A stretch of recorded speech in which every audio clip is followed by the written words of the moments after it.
813 by Maurice Leblanc. Read by David Timson for Naxos Audiobooks. Chapter 1. The Tragedy at the Palace Hotel. Mr. Kesselbach stopped short on the threshold of the sitting-room, took his secretary's arm, and in an anxious voice whispered, "Chapman, someone has been here again." "Surely not, sir," protested the secretary. "You've just opened the hall door yourself, and the key never left your pocket while we were lunching in the restaurant." "Chapman, someone has been here again," Mr. Kesselbach repeated. He pointed to a travelling bag on the mantelpiece. "Look, I can prove it. That bag was shut. It is now open." Chapman protested. "Are you quite sure that you shut it, sir? Besides, the bag contains nothing but odds and ends of no value, articles of dress." "It contains nothing else, because I took my pocket-book out before we went down by way of precaution. But for that... No, Chapman, I tell you, someone has been here while we were at lunch." There was a telephone on the wall. He took down the receiver. "Hello, I'm Mr. Kesselbach, Suite 415. That's right. Mademoiselle, would you please put me on to the Prefecture of Police, the Detective Department? I know the number. 1 second. Here it is. Number 82248. I'll hold the line." A moment later, he continued. "Are you 82248?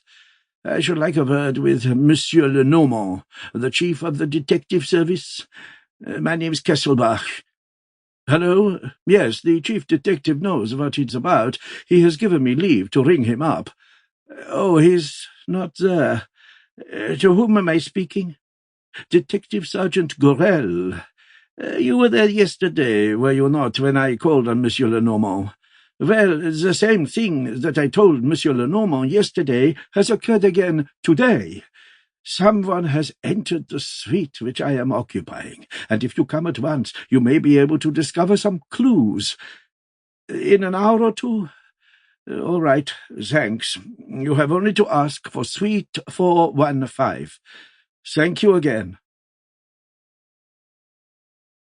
Rudolf Kesselbach, nicknamed alternatively the King of Diamonds and the Lord of the Cape, possessed a fortune estimated at nearly 20 million sterling.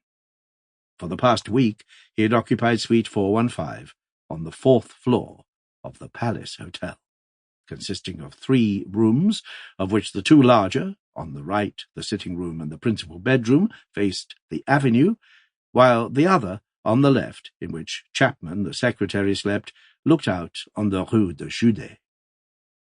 Adjoining this bedroom, a suite of 5 rooms had been reserved for Mrs. Kesselbach, who was to leave Monte Carlo, where she was at present staying, and join her husband the moment she heard from him.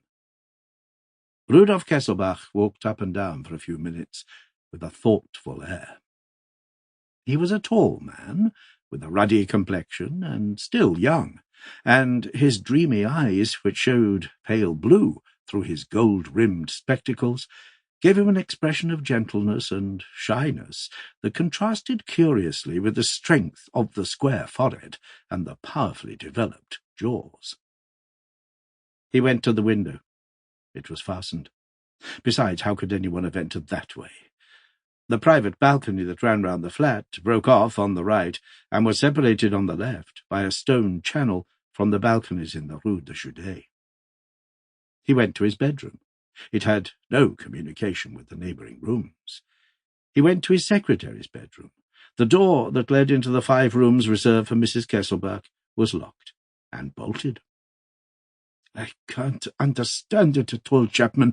Time after time I have noticed things here. Funny things, as you must admit.